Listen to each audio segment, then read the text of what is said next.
Nan disebut jo perkawinan berhimpun dua anak Adam dari orang balain jinih dalam ikatan hukum syarak untuk saluran laya batin sepanjang naluri sunatullah. Maka ujui paham hakikatnya. Kok berhimpun dua laki-laki babawa sama perempuan itu pasti jalan menyimpang bukan bernama perkawinan.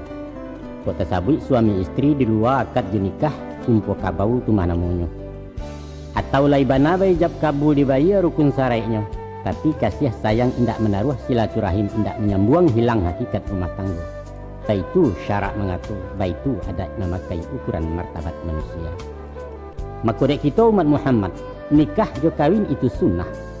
Suruhannya tu di agama nilai ibadah kandungannya. Dek sebab karena itu, masuai pintu perkawinan jo langkah sunnah sama tu.